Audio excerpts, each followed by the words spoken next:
Benazir Bhutto, a first woman head of state. Islamic countries always represent a benchmark of male dominance in all spheres of life. Even in today's realities, the vast majority of Islamic governments indirectly restrict women from leading the country's political life in any vector of development. Nevertheless, Benazir Bhutto illustrated that it was possible to become a woman in politics with significant electorate support long before any other woman, such as Margaret Thatcher, came into power. One of the most significant opportunities for Bhutto was the worldwide liberalization trend that enabled her to promote not only her presidency but also apply significant changes in excessively traditional and outdated laws. In fact, her election as the head of the state's post provided an opportunity for Pakistan's government to promote liberalistic economic and political reforms. These measures gave the impulse to the economy, and Pakistan significantly outperformed their competitors in the long-term perspective.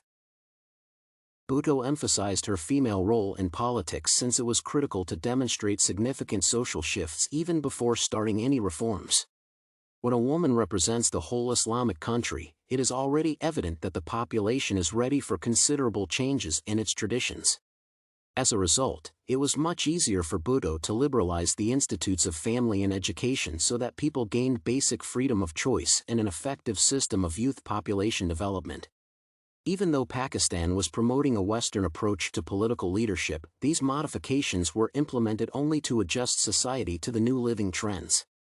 By augmenting life standards, Bhutto illustrated that a third-world country with the majority of the population can have access to basic and supplementary facilities, internal security, and even career perspectives. However, during her political campaign, it was impossible to admit that Bhutto positioned herself as a feminist candidate. This is mainly due to the significant time misalignment of female rights development and actual societal preferences. Moreover, even the most developed countries in the 1980s did not present any considerable support for the feminist movement, which is sometimes considered the worst time for female rights support. In fact, Bhutto was an influential woman in politics from the very beginning of her career since her father, Zufikar Ali Bhutto, was a successful Prime Minister of Pakistan. He effectively governed numerous changes in the country's political perspective of the view until his death during the military revolution in 1979. Based on this evidence, it might be stated that the most significant difficulty for Bhutto was to continuously struggle with Pakistan's military junta, where the most physically powerful representatives desired to captivate the whole political and force resource. As the main consequence of Bhutto's political governing, Pakistan has become a distinct country of the Islamic world with high living standards. This factor not only developed the country's investment attractiveness but also made it more perceptible for Europeans and Americans who changed their consideration of South Asian countries. Without significant support from Western countries and the population, Bhutto would never have become the head of the government. Her first political steps were observed by the whole nation since Bhutto was the only logical and democratic alternative to the military junta that established severe government regimes throughout the whole region. Even in today's world, such countries as Myanmar or Afghanistan are experiencing the humanitarian crises caused by the military government of the country. Consequently, the most heroic and socially important factor of her governance was the fact that she represented the positive side in the struggle between two polar world visions, a liberalistic woman and a conservative militaristic junta.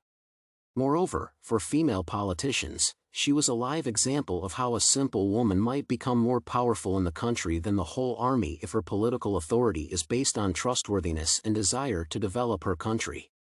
Bhutto also demonstrated that women might also be educated in the best universities in the world and use their knowledge in the political sphere. On this background, Margaret Thatcher has many intersections with Benazir Bhutto's story of political success.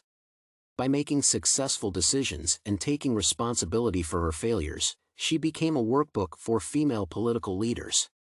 Her competition has led the country to absolute economic and partial social success on the macro level. However, from an individual perspective, Benazir Bhutto experienced numerous internal crises, and her family was eventually demoralized by political intrigues and attempts at life. She was killed by the military junta's representative in 2007, but the results of her governing might be observed until these days, when Pakistan is one of the most developed countries in Asia in terms of average individual's life satisfaction.